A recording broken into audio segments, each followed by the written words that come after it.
LakelandCarKeys.com, and I am currently in a 2014 Ford F150. Supposedly this has the SRS light that's on. Supposedly whatever was wrong with it was fixed, and the system just needed to be reset. So we're going to go in and use our OBDSTAR P50 and see what we can figure out what's going on and if we can reset something.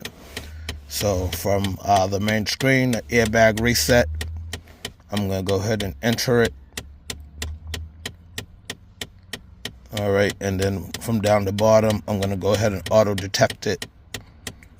All right, and I have the key on, and it's going to go ahead, and it was able to pull the part number for my SRS unit. So I'm going to go ahead and hit yes and confirm.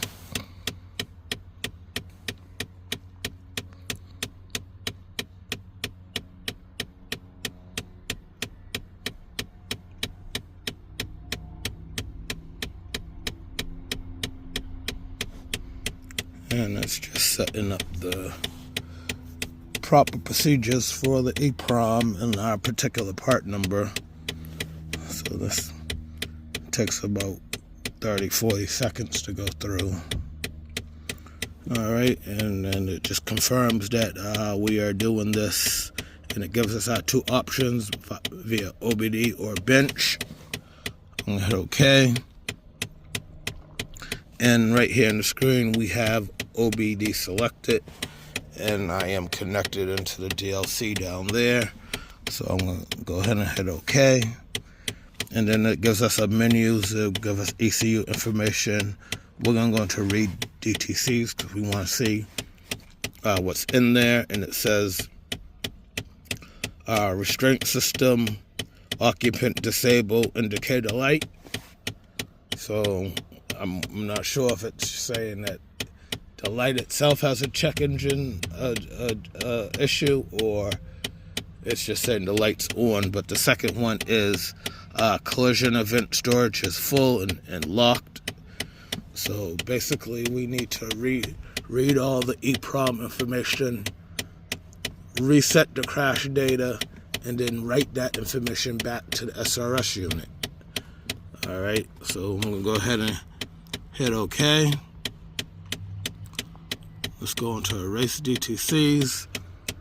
It told me the eraser was successful, which we know if the code's still there, it's still going to be there. And then, so the next option will be erase crash, but we would have to have read the EEPROM data first. So I'm going to jump down and go into advanced functions. And then we're going to select read EEPROM. It tells us our EEPROM number right there. So I'm going to go ahead and hit enter, and then hit start down here in the corner. And basically this is going into the SRS unit, and it's reading all the information that's in the EEPROM. And this should take about a minute, maybe a minute and a half. We're already 40% through, so I'll keep the video rolling.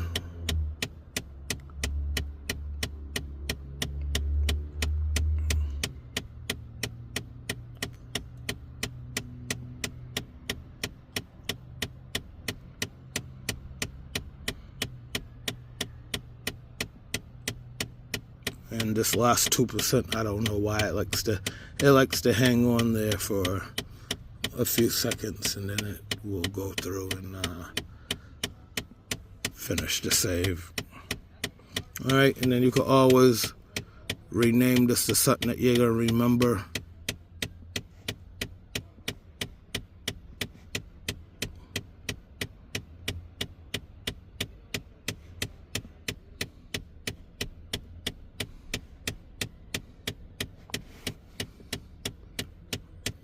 All right. So now we have our EEPROM hooked up.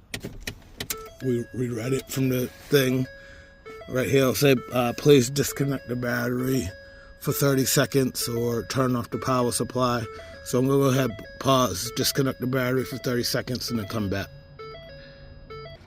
And basically all this does is give that SRS computer a full system reboot after we went ahead and read the EEPROM.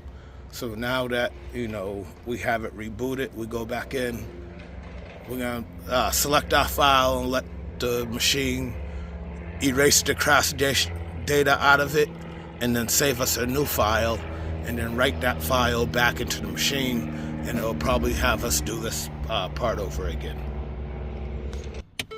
Alright, so we reset our battery.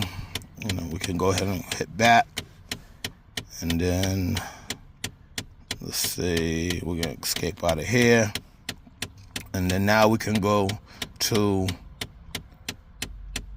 erase crash, and it asks us, has the EEPROM been saved? Yes, we just saved it. All right, it wants us to choose our file, and this is the file right here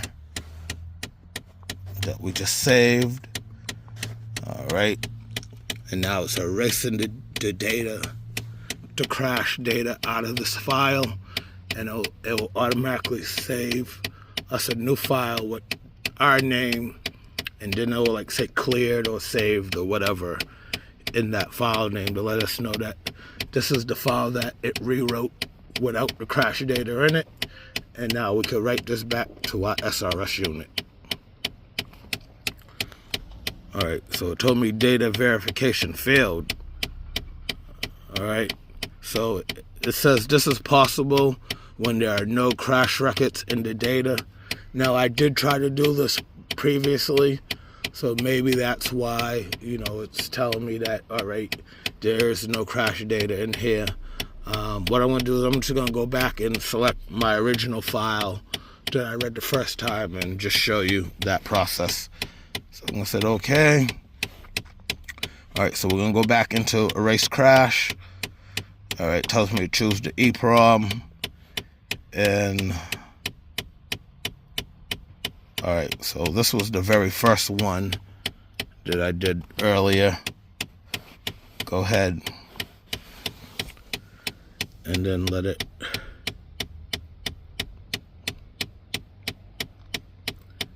erase this crash file.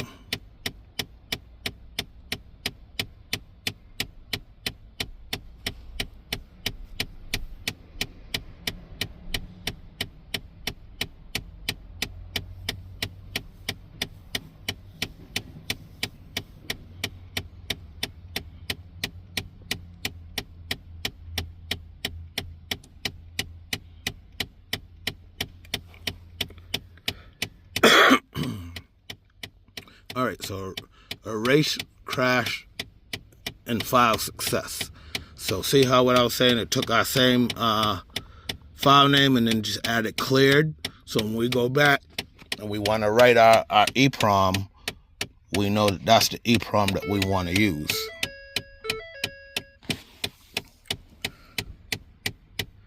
All right, so it looked like it just automatically went into write EEPROM, so it already had the file saved. I mean, it already had the file in its hash.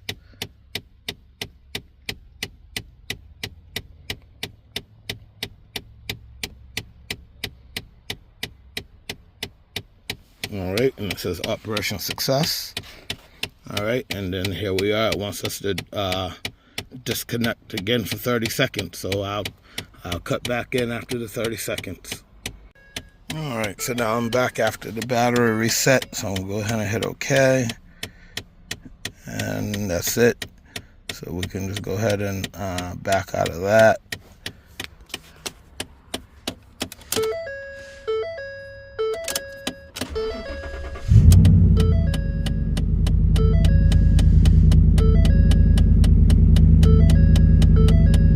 And the SRS light comes back on, and we still have the same codes.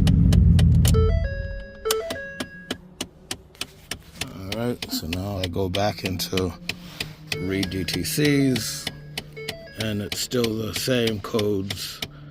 This is B000D5, restraint system occupant disabled indicator light, and your crash event is still in there apparently, even though it says it unlocked it and relocked it. So maybe I'll try to see if I could transfer that bin file to another device and try their unlock and see if it makes a difference.